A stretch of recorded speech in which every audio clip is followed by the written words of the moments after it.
Olha só, se você conhece as suas despesas, você pode, até na hora de escolher um tecido, por exemplo, tá na moda o lurex, né? Vou falar desse tecido porque ontem mesmo eu estava numa loja de tecido e eu vi muito a lurex, na verdade, é uma malha que tem brilho, né? Que tem os fios de lurex ali na sua composição e traz aquele brilho.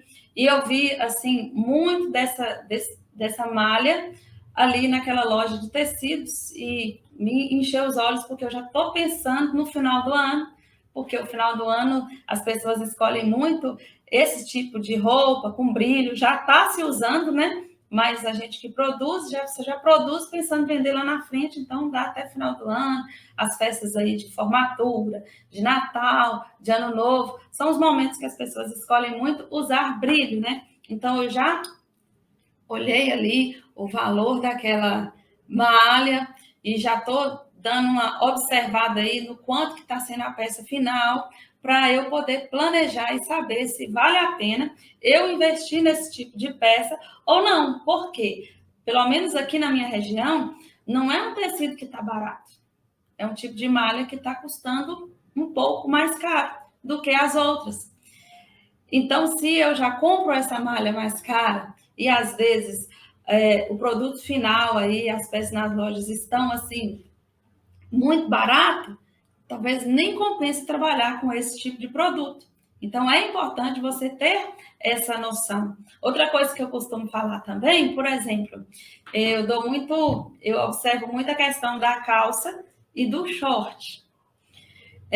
Quando você decide fazer uma calça para poder vender, a percepção que se tem do valor daquela peça pelo cliente, ela é muito maior, porque ele vê o tamanho da peça. Aí você tem o mesmo trabalho, talvez você vai ter a mesma mão de obra, a quantidade de horas do dia que você vai gastar para poder fazer um short, é a mesma quantidade de horas que você gasta para poder fazer a calça. Porque a diferença do preço da calça para o short está apenas na quantidade de tecido que foi gastado. Agora, o seu custo fixo é o mesmo. O short, às vezes, tem as mesmas quantidades de bolsas que a calça, tem o mesmo zíper. A única diferença que deu ali foi nas pernas, né? Que está a mais. Então, quando o cliente olha para a calça e olha para o short, não sei se isso já aconteceu com você, ele pensa assim: nossa, mas um short custar isso tudo? Tá mais caro do que a calça, ou assim, tá o mesmo valor da calça?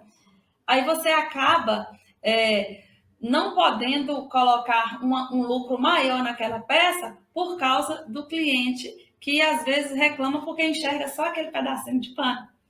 Então eu costumo optar muito mais por fazer peças maiores, que vão ter uma mão de obra menor, mas vai ter um valor maior para o cliente. Porque ele já pensa logo assim: não, essa calça eu vou usar numa festa, eu vou usar para sair.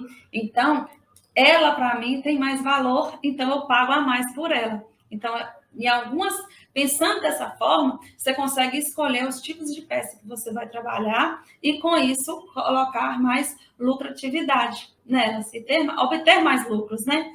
O mesmo exemplo eu posso te dar quando se trata de um vestido, de uma blusa. Às vezes a pessoa não dá tanto valor à blusa, por ser uma peça única, ela já pensa logo: nossa, eu comprei a blusa, eu preciso investir numa saia ou na parte de baixo e tudo.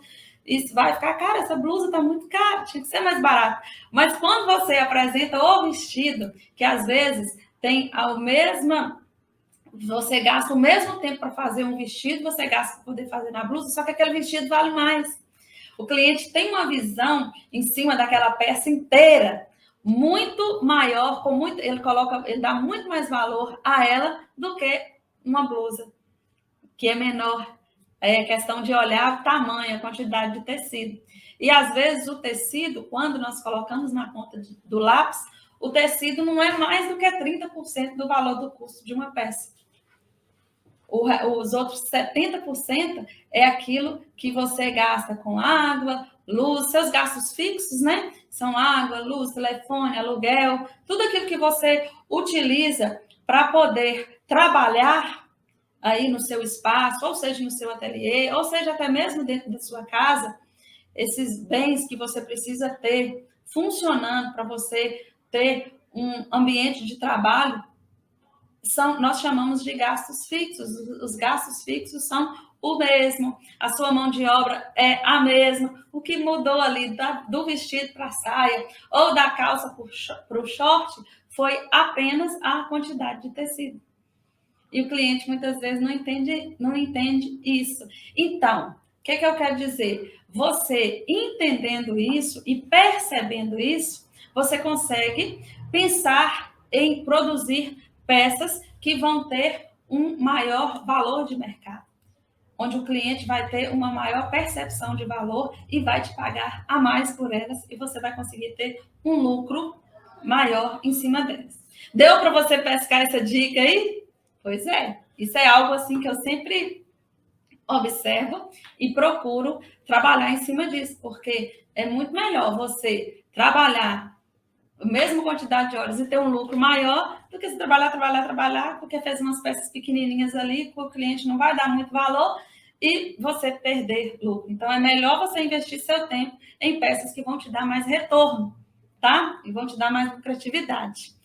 Gente, então, se você não souber precificar, se você não souber os seus custos, se você não ter essa visão aí do quanto você gasta para poder trabalhar, você vai levar prejuízo, tá? É preciso você saber disso e eu vou te falar quais os passo a passo certinho aí para você entender isso, viu? Se você não souber, gente, é como eu disse no início, é trabalhar com uma venda nos olhos. Imagina você com a venda aí nos olhos, não enxergando nada, trabalhando. É isso que acontece quando você não sabe precificar, quando você não sabe colocar preço nas suas peças, tá? E para a gente sobreviver em qualquer tipo de negócio, é preciso ter lucro, é preciso ter dinheiro, porque você precisa comer, você precisa pagar as contas, né?